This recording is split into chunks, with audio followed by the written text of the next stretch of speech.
I became a man. It was the worst thing that could happen to a pampered 10-year-old boy. 8 o'clock in the evening, storm raging outside, homework still undone, home all alone. From time to time, I would hear the roar of an auto rickshaws engine and rush to the front door of our house in Quezon City, Philippines, hoping to see my mother arriving home. But it was always someone else's mum or dad. I liked to think of myself as a grown man, but fear was eating away at my bravado. The storm grew stronger. The lights went off. The clock struck 9. Then the phone rang. I swallowed my sobs and answered. It was Mum. Hello, Carlo? She began. I'm still... Where are you? I interrupted, fully aware that my nervousness was unbecoming for a grown-up. I'm here, in Glory's with your brother. I knew that Glory supermarket was only 5 minutes from our house. What time will you be home? I asked. Unless we get a ride, you shouldn't expect us anytime soon. Why don't you take an auto rickshaw home? The auto rickshaw drivers won't accept any passengers from here. Walk? Through that flood? I don't think so. That's why I called. I braced myself. Get your raincoat, hail an auto and fetch us. Stunned, I couldn't utter a word. My mother continued. Carlo, is that okay with you? Was it okay with me? Was she kidding? It was raining hard. It was dark and thunder roared every minute.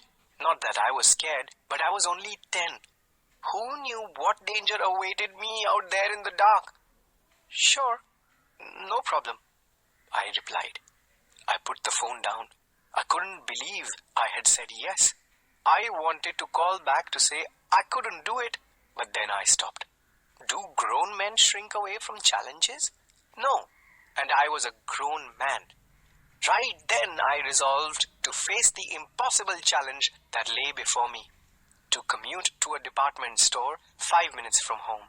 I put on my yellow raincoat and stepped out of the house.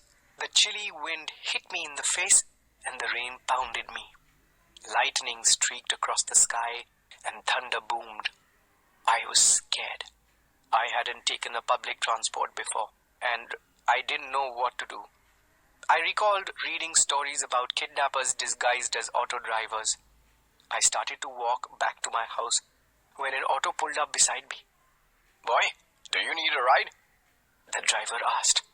I hesitated. The driver wore a transparent raincoat 10 sizes too big and had a mustache. I remembered action films where the bad guys sported a mustache. I wanted to say no, but I knew I might not get another auto. Are you getting in or not? The driver asked as the auto's engine hummed impatiently. Yes, to Glory's, I said finally. As we pulled away, I became frantic with worry. What if the driver was a kidnapper?